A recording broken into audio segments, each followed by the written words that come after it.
அனைவருக்கும் இனிய வணக்கம். நான் உங்கள் தீர்க்கதரிசி வபிதாசன் பேசுகிறேன். இன்னைக்கு நம்ம பார்க்க போகிற தலைப்பு என்ன பார்த்தீங்கன்னா, தனுசு ராசி அல்லது தனுசு லக்கணங்களுடைய காதல் மற்றும் திருமண வாழ்க்கை துணை ராசின்னு தான் பார்க்க போகிறோம். இந்த வீடியோவில் முழுக்க முழுக்க நம்ம யாருமே சொல்லாத ராசி தான் சொல்ல போகிறோம். அதனால நம்மளுடைய புதன் குரு தீர்க்கதரிசி சேனலை நீங்கள் சப்ஸ்கிரைப் பண்ணி வச்சுங்க. அங்கே இருக்க பெல் ஐக்கானையும் ப்ரெஸ் பண்ணி வச்சுங்க. லைக் பண்ணுங்கள், ஹைப் பண்ணுங்கள், கமெண்ட் பண்ணுங்கள், ஷேர் பண்ணுங்கள். இப்போ தனுசு ராசி தனுசு லக்கணத்தை பிறந்துட்டாவே உங்களுக்கு உண்டான கிரகம் என்ன பார்த்தீங்கன்னா, குரு மட்டும்தான் உங்களுக்கு உண்டான கிரகம். நல்லா கவனிச்சிங்கன்னா தனுசு ராசி தனுசு லக்கணம்.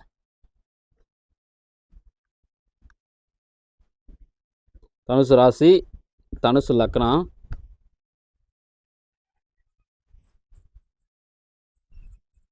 இப்போ இந்த வீட்டுக்கு உண்டான கிரகம் என்ன பார்த்தீங்கன்னா குரு. இப்போ இந்த குருக்கு பார்த்தீங்கன்னா குருனா யாருன்னு கேட்டிங்கன்னா, குருனா முதல்ல என்னன்னு கேட்டிங்கன்னா, குரு தான் குதிரை.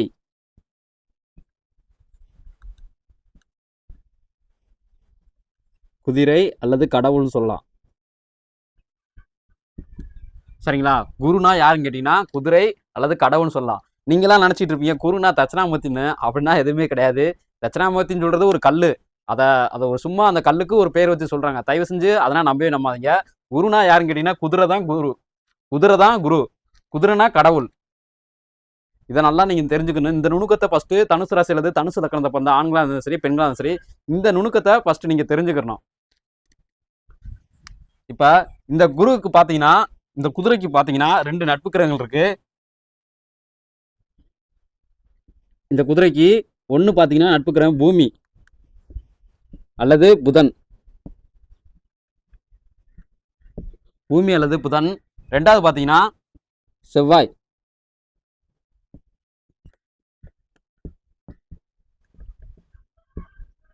செவ்வாய் இவங்க 2 பேரும் தான் நட்பு கிரகங்கள். இந்த நட்பு கிரகங்களே ஆனால் உங்களுக்கு ரொம்ப பிடிச்ச கிரகம் எதுன்னு கேட்டிங்கன்னா, உங்களுக்கு பிடிச்ச ரொம்ப பிடிச்சமான கிரகம் எதுன்னு கேட்டிங்கன்னா, இங்கே இருக்கிற புதனை தான் உங்களுக்கு ரொம்ப பிடிக்கும். அதாவது இந்த பூமியை நம்ம இருக்கோம் பார்த்தீங்களா, இந்த பூமியை தான் உங்களுக்கு ரொம்ப பிடிக்கும். இப்போ இது காலச்சக்கரம். மொத்த கிரகங்கள் எண்ணிக்கையே பார்த்தீங்கன்னா 10 தாங்க. ஆனால் இங்குள்ள ஜோதிடம்லாம் உருட்டி நிறைய பொய் சொல்லி வச்சுருக்காங்க. தயவு செஞ்சு அதெல்லாம் நம்பவே நம்பாதீங்க. அதனால தான் இந்த வீடியோ தொடக்கத்துலேயே நான் முன்னாடி சொன்னேன், யாருமே சொல்லாத ரகசியத்தை தான் இந்த வீடியோவில் நம்ம சொல்ல போகிறோன்னு.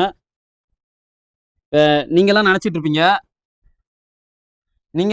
இருப்பீங்க புதனுக்கு 2 வீடு இருக்குது அப்படின்னு நீங்கள் நினச்சிட்டு இருப்பீங்க. உங்களோட வீடு பார்த்தீங்கன்னா இது மட்டும்தான் குருக்கு சொந்தமான வீடு. இங்கே இருக்கிற தனூர் மட்டும்தான் குருக்கு சொந்தமான வீடு. இது குருவோட வீடே கிடையாது. ரெண்டாவது பார்த்தீங்கன்னா இங்கே இருக்க பூமிக்கு நீங்கள் இங்கே இருக்க அதாவது மிதுனத்தை பார்ப்பீங்க. இந்த மிதுன வீடுக்கு உங்களுக்கு சம்மந்தமே இல்லை. இதுதான் பூமி. இங்க இருக்க கன்னிக்கும் தான் உங்களுக்கும் தான் சம்மந்தம் இருக்கு. அதே மாதிரி செவ்வாய்னா நீங்க இங்க இருக்க 2 வீட்டை பார்ப்பீங்க. மேல இருக்க மேச வீட்டை பார்ப்பீங்க, கீழே இருக்கிற விருச்சக வீட்டையும் பார்ப்பீங்க. விருச்சக வீடு உண்மையிலே செவ்வாய்க்கு எந்த வீடு தான் சொந்த வீடுன்னு கேட்டீங்கன்னா இந்த வீடு கிடையவே கிடையாது. இது மட்டும்தான் செவ்வாய்க்கு சொந்தம். இந்த வீட்டோட பேர் பார்த்தீங்கன்னா மேசம்.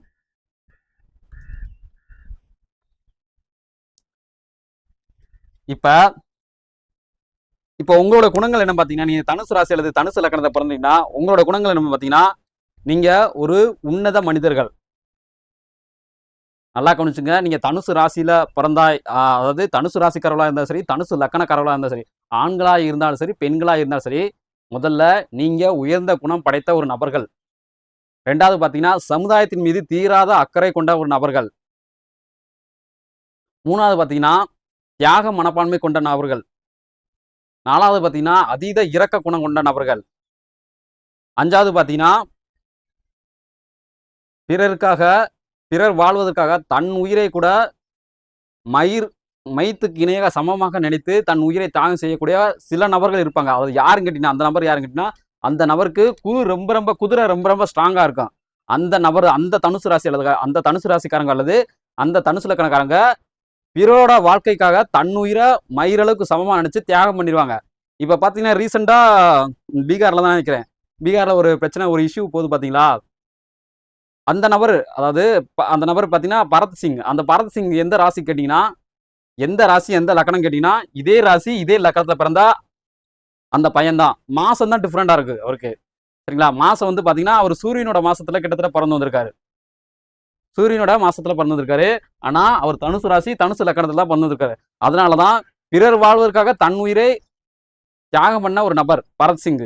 இதே ராசி இதே லக்கணத்துல தான் பிறந்திருக்காரு அவரும். இப்ப உங்களோட குணங்கள்லாம் இப்படித்தான் இருக்கும். பிறருக்காண்டி வாழ்வதா தான் இருக்கும். உங்களுக்கு யாரை பிடிக்கும் கேட்டீங்கன்னா அது தனுசு ராசி அல்லது தனுசு லக்கணத்தை பிறந்துட்டாவே தனுசு ராசி அல்லது தனுசு லக்கணத்தை பிறந்துட்டாவே உங்களுக்கு யாரை ரொம்ப பிடிக்கும் கேட்டீங்கன்னா இங்க இருக்க பூமியை தான் ரொம்ப பிடிக்கும். அதாவது அதாவது கேட்டீங்கன்னா கன்னி ராசி கன்னி ராசி அல்லது லக்கணத்துல பிறந்த நபர்களை தான் உங்களுக்கு ரொம்ப பிடிக்கும். இவங்க பாத்தீங்கன்னா மேசம் மேசம் ராசி அல்லது லக்னம்.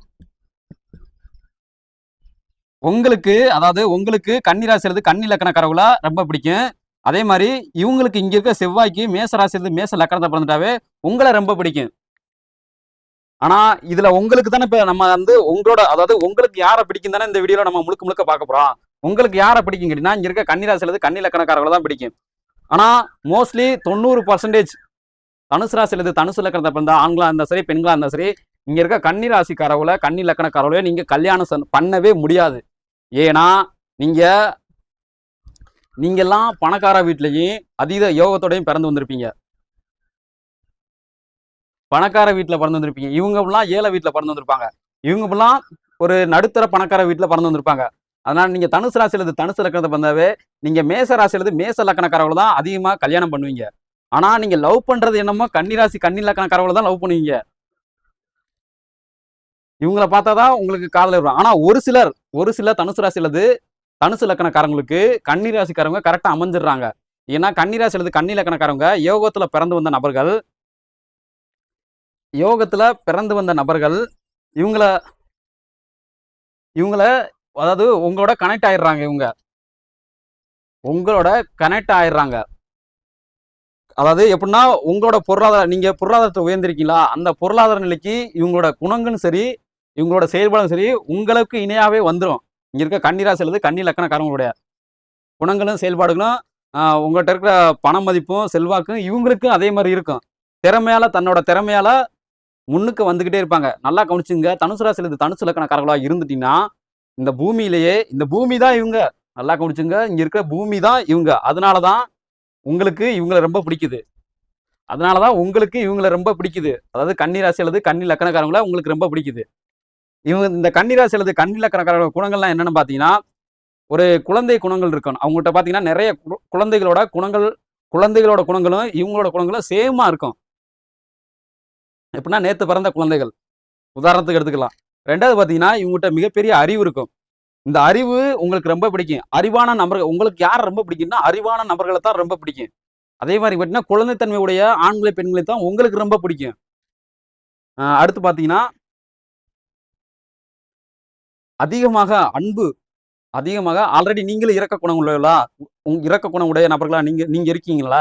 அதனால இவங்ககிட்ட அன்பு நிறைய இருக்கும். கன்னிராசி அல்லது கன்னி லக்கணத்தை பிறந்தவங்ககிட்ட அன்பு நிறைய இருக்கும். அதனாலதான் உங்களுக்கு இவங்களை ரொம்ப பிடிக்குது. ஏன்னா நீங்களும் இந்த அன்பு உங்களுக்கு ரொம்ப பிடிக்கும். அன்பு உள்ள நபர்கள் யாரை பார்த்தாலுமே உங்களுக்கு ரொம்ப பிடிக்கும். ஏன்னா அன்பால மட்டும்தான் உலகத்தை வெல்ல முடியும். வேற எதையாலுமே பணத்தால வச்சோ நம்மகிட்ட இருக்க பொருளாதாரத்தை வச்சோ இந்த உலகத்தை கண்டிப்பா நம்மளால வெல்லவே முடியாது. அது நான் சொல்லி தெரியணும் அவசியம் உங்களுக்கு கிடையாது. உங்களுக்கே தெரியும். நீங்க தனுசு ராசி தனுசு லக்கணத்தை பிறந்துட்டாவே அது உங்களுக்கே தெரியும். அன்பால மட்டும்தான் இந்த உலகத்தை வெல்ல முடியும். இப்ப இந்த மாதிரி நபர்கள் உங்ககிட்ட யாரோ ஒரு சில நபர்கள் தான் வர முடியும். அதனால அந்த மாதிரி நபர்கள் உங்ககிட்ட வந்துட்டாங்கன்னா நீங்க தாராளமா கல்யாணம் பண்ணிக்கலாம். அவங்க உங்களுக்கு ஏத்தவங்க தான். அவங்க கன்னிராசி அல்லது கன்னி லக்கணக்காரங்க உங்களுக்கு ஏத்தவங்க தான். ஆனா பெரும்பாலான தனுசு ராசி அல்லது தனுசு லக்கணக்காரங்க இங்க இருக்கிற செவ்வாயை தான் கல்யாணம் பண்ண முடியும். ஏன்னா இவங்க வர்றதுக்கு முன்னாடி இவங்க வந்துருவாங்க. இவங்களை பாத்தீங்கன்னா இவங்களோட குணங்கள் பாத்தீங்கன்னா கொஞ்சம் முணுக்குன்னு கோவப்படக்கூடிய ஒரு நபர்களா தான் இருப்பாங்க. ஆனா வெளிக்காட்டிக்க மாட்டாங்க. கோவம் இருக்கும். ஆனா இவங்களுக்கு மேல மலைக்கு மேல கோவம் வரும். ஆனா சடன்லியா குறைஞ்சிரும். ஆனா இவங்களுக்கு கோவம் வரும். பெருசா வெளிக்காட்டிக்க மாட்டாங்க. எதையும் செயல்படுத்த முடியாது. பெரிய அளவுல செயல்படுத்த முடியாது. இவங்களோட பாத்தீங்கன்னா செயல்பாடுகள்லாம் எப்படி இருக்குன்னு கேட்டீங்கன்னா கோபம் வேலை வந்து ஒரு வேலையை கூட பார்க்காம இழுத்து போட்டு செய்யக்கூடிய நபர்கள் யாருன்னு கேட்டீங்கன்னா இங்க இருக்க மேச ராசியிலிருந்து மேச லக்கணத்தை பிறந்தவங்க தான். இவங்களோட குணங்கள்லாம் இப்படித்தான். இவங்க தான் வேலை, கோவம். கோவம்னு வந்துடுச்சா பழியா வரும். சரிங்களா? கோவம்னு வந்துட்டா பழியா வரும். இவங்களுக்கு எந்த மாதிரி குணங்கள் இருந்துச்சுன்னா, அதாவது உங்களை தான் ரொம்ப பிடிக்கும் நான் சொல்லிட்டேன். அதாவது உங்களோட குணங்கள் இருந்துச்சுன்னா இவங்களுக்கு செட் ஆகும். ஆனா பெரும்பாலான மேசராசியிலிருந்து மேச லக்கணக்காரங்க உங்களை தான் கல்யாணம் பண்றாங்க. இங்க இருக்கவங்க நீங்க 1, 2 பேர் கன்னிராசிலிருந்து கன்னி லக்கணக்காரர்கள் தான் கல்யாணம் பண்றீங்க. இப்ப நீங்க நீங்க தனுசு ராசியிலிருந்து தனுசு லக்கணத்துல பிறந்துட்டாவே உங்களுக்குள்ள காதல் வரணும்னா இந்த குறிப்பிட்ட வயசுக்குள்ள ஒரு 15 டு ஒரு 30 வச்சுக்குவோம். இந்த வயசுக்குள்ள உங்களுக்கு காதல் வரணும்னா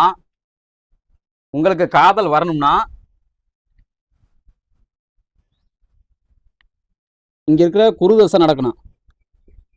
2வது பார்த்தீங்கன்னா சந்திர தசை நடக்கணும். 3வது பார்த்தீங்கன்னா புலிகை தசை நடக்கணும். 4வது பார்த்தீங்கன்னா செவ்வாய் தசை நடக்கணும். இந்த 4 தசை நடக்கும்போது தான் இது 4 தசை அல்லது புத்தி, அந்தரம், சூட்சுமம் இந்த மாதிரி இதெல்லாம் நடக்கும்போது தான் உங்களுக்குள்ள காதல் உருவெடுக்கும். அதாவது உங்களுக்குள்ள உருவெடுக்கும். மோஸ்ட்லி தனுசு ராசிக்காரர்களுக்கு குருதசை நடக்க வாய்ப்பு இருக்கு. ஆனா தனுசு லக்கணக்காரங்களுக்கு எப்பவுமே குருதசை நடக்க வாய்ப்பே இல்லை. சரிங்களா? தனுசு லக்கணக்காரர்களுக்கு எப்பவுமே குருதசை நடக்க வாய்ப்பே இல்லை. ஆனா தனுசு ராசிக்காரர்களுக்கு குருதசை நடக்கும். இந்த தசை நடக்கும்போது பாத்தீங்கன்னா இதுல 4ல ஏதாச்சும் ஒரு தசை உங்களுக்கு இந்த வயசுக்குள்ள நடந்துருச்சுன்னா கண்டிப்பா காதல் உணர்வு அதிக அளவு ஊற்றெடுக்கும். அந்த காலகட்டத்துல இவங்க அல்லது இவங்க உங்க கிட்ட இருப்பாங்க. இவங்க உங்க கிட்ட இருந்தாங்கன்னா வாண்டடாவே இவங்க உங்களை தேடி வருவாங்க. இவங்க உங்க கிட்ட இருந்தாங்கன்னா வாண்டடா நீங்க இவங்களை தேடி வருவீங்க. ஆனா மோஸ்ட்லி உங்களுக்கு இவங்களை தான் ரொம்ப பிடிக்கும். இவங்களை பார்த்த உடனே உங்களுக்கு ரொம்ப பிடிக்கும். இவங்களையாச்சும் யோசிப்பீங்க. இவங்களையாச்சும் ஒரு தடவைக்கு 2 முறை யோசிப்பீங்க. இவங்கெல்லாம் யோசிக்கவே மாட்டீங்க. சட்டுன்னு ஏத்துக்குவீங்க. ஏன்னா அந்த அளவுக்கு அவங்கள்ட்ட ஒரு குழந்தை குணம் இருக்கும். அதிக அறிவு இருக்கும். ஆல்ரெடி உங்கள்கிட்ட ஞானம் இருக்கும். இவங்களோட கலக்கும்போது அந்த அறிவும் ஞானமும் கலந்துரும். இப்ப இந்த மாதிரி குணங்கள் இருக்கக்கூடிய நபர்கள் தான் உங்களுக்கு அதிகமாக பிடிக்கும். அப்போ அந்த மாதிரி குணங்கள் இருக்கக்கூடிய நபர்களை நீங்க காதல் செய்யும்போது எக்காரணத்தை கொண்டு உங்கள் காதல்ல நீங்க தோல்வியை முடிச்சுக்கிற அளவுக்கு நீங்க கொண்டு போயிடாதீங்க. இந்த மாதிரி செயல்பாடுகளை கொண்டிருந்தாதான் நீங்க உங்களுடைய காதல்ல ஜெயிக்க முடியும். காதலா இருந்தாலும் சரி, திருமணமா இருந்தாலும் சரி, இவங்களை தான் நீங்க திருமணமும் பண்ண போறீங்க, இவங்களை தான் காதலும் பண்ண போறீங்க. ஆனா நபர்கள் வேற மாதிரி இருப்பாங்க. ஆனா இவங்க இந்த கிரகங்களை ஆதிக்க கொண்ட நபர்கள் தான் நீங்க திருமணமோ அல்லது காதலோ பண்ண போறீங்க, இல்ல பண்ணிக்கிட்டு இருப்பீங்க. இப்ப இதெல்லாம் காதலுக்கு வெற்றிக்குரிய தசைகள் ஆகும். இதெல்லாம் வெற்றிக்குரிய தசை. இது தோல்விக்குரிய தசை பாத்தீங்கன்னா என்னென்ன பாத்தீங்கன்னா 1 பாத்தீங்கன்னா சூரியன், 2 பாத்தீங்கன்னா சனி. இந்த தசைகள் நடக்கும்போது உங்களுக்கு, அதாவது தனுசு ராசிக்காரங்க நல்லா கவனிச்சுங்க. இந்த தசை இந்த வயசுல நடக்குதுன்னா 15 to 30 அந்த வயசுக்குள்ள நடக்குதுன்னா உங்களுக்கு சூரிய தசை நடந்து உங்களுக்கு இங்க இருக்கிற ஏதாச்சும் ஒரு தசை நடக்குது ஆணுக்கு. இப்ப நீங்க தான் பாத்தீங்கன்னா நீங்க தான் ஆணு, இது பிளஸ் பெண்ணு,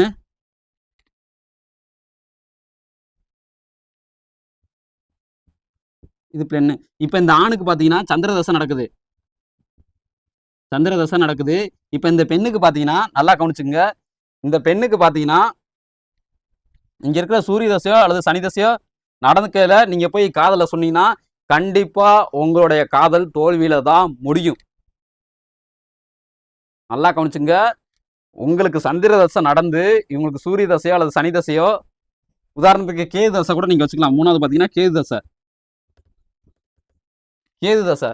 இவங்க 3 பேர் தசை நடக்கும்போது நீங்க போய் உங்களோட காதலை சொன்னீங்கன்னா கண்டிப்பா அந்த காதல்ல தோல்வி மட்டும்தான் ஏற்படும். காதலுக்கு வெற்றி கொடுக்கக்கூடிய தசை என்னன்னு கேட்டீங்கன்னா இந்த 4 தசைகள் மட்டும்தான். இந்த 4 தசை நடக்கக்கூடிய காலகட்டத்துல இந்த வயசுக்குள்ள 15 to 30 அந்த வயசுக்குள்ள உங்களுக்கு இந்த தசைகள் நடக்கும்போது உங்களோட காதலை நீங்க போய் சொன்னீங்கன்னா கண்டிப்பா காதலுக்கு வெற்றி கிடைக்கும். ஆனா அந்த பெண்ணுக்கோ அல்ல அந்த ஆணுக்கோ இந்த 3 தசை நடந்துடவே கூடாது. சூரிய தசை, சனி தசை, கேது தசை. இந்த 3 தசை நடந்ததையெல்லாம் நீங்க போய் காதல சொன்னீங்கன்னா கண்டிப்பா உங்க காதல்ல தோல்வி மட்டும்தான் ஏற்படும். இப்ப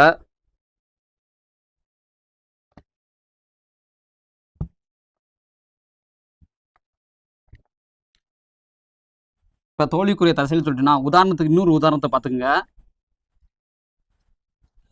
நீங்க தனுசு ராசி அல்லது தனுசு நகரத்தை பிறந்துட்டு உங்களுக்குரிய வாழ்க்கை துணை ரகசியம் நீங்க தெரிஞ்சுக்க ஆசைப்பட்டீங்கன்னா நம்மளுடைய வீடியோவில் நான் ஆல்ரெடி அப்லோட் பண்ணி வச்சுட்டேன். தயவு செஞ்சு அந்த வீடியோ நீங்க இன்னும் பார்க்கலாட்டா தயவு செஞ்சு அந்த வீடியோ போய் ஒரு முறை பாருங்க. உங்களுக்கு இதை விட இன்னும் பல விஷயங்கள் உங்களுக்கு தெரிய வரும். இன்னொன்று பார்த்தீங்கன்னா உதாரணத்துக்கு உங்களுக்கே நல்லா தெரிஞ்சுங்க, தனுசு ராசி அல்லது தனுசு லக்னக்காரருக்கு உங்களுக்கே சூரிய தசை நடந்துச்சுன்னா இந்த தசையில் நடக்கும்போது காதல் போற எண்ணங்கள், திருமணத்தை நோக்கிய எண்ணங்கள் அந்த காலத்துல உங்களுக்கே தோன்றாது. இந்த தசைகள் நடக்கவே கூடாது. நல்லா கவனிச்சுங்க. நீங்க சொல்லக்கூடிய நீங்க ஒரு பெண்ணை லவ் பண்றீங்கன்னா அந்த பெண்ணுக்கு இந்த 3 தசை நடக்கக்கூடிய காலகட்டத்துல நீங்க போய் திருமணம் செஞ்சுக்கலாம், இல்ல லவ் பண்றேன் அந்த மாதிரி எந்த ஒரு விஷயத்தை போய் சொன்னீங்கன்னா கண்டிப்பா அது தோல்வியில தான் போய் முடியும். ஏன்னா இது 3மே அதுக்கு சம்மதிக்காத ஒரு கிரகங்கள். இந்த 3 தசை நடக்கும்போது நீங்க எதுவுமே சொல்லிடாதீங்க. இந்த தசை முடிஞ்சு கூட நீங்க சொல்லுங்க, ஏத்துக்க வாய்ப்பு இருக்கு. ஆனா இந்த தசை நடக்கக்கூடிய காலகட்டத்தை சொன்னீங்கன்னா கண்டிப்பா 3க்குமே தோல்வி இருக்கு. ஆனா சூரியன் இங்க சொல்லிட்டு போயிடும். இருக்கு, ஆமா, இல்ல எனக்கு பிடிக்கல அப்படின்னு ஓப்பனா சொல்லிட்டு போயிடும். ஆனா இங்க இருக்க சனி எதுவுமே சொல்லாது, வாயை மூட்டு அது வாட்டில் போயிடும். இங்க இருக்க கேது வந்து சொல்லும், திரும்ப வந்து மாத்தி மாத்தி பேசிக்கிட்டே இருக்கும். மாத்தி மாத்தி பேசுறதுனால பிரச்சனைகள் ஏற்படும். இல்ல பண்றேன் அப்புறம் வந்து கேட்டா பண்ணலன்னு சொல்லுவோம். இந்த மாதிரி தசை நடக்குது. அதான் இந்த மாதிரி தசைகள் நடந்தாவே அது தோல்வியில தான் போய் முடியும். அதனால தான் தோல்வியில நான் வச்சிருக்கேன். ஸோ இது போல பல அருமையான தகவலை நீங்க தெரிஞ்சுக்கணும்னு ஆசைப்பட்டீங்கன்னா நம்மளுடைய புதுங்குரு தீர்க்கதரிசி சேனலை நீங்க சப்ஸ்கிரைப் பண்ணி வச்சுங்க. அங்க இருக்க பெல் ஐகானை பிரஸ் பண்ணி வச்சுங்க. பாய். மீண்டும் புதிய ஒரு தலைப்பில் சந்திப்போம்.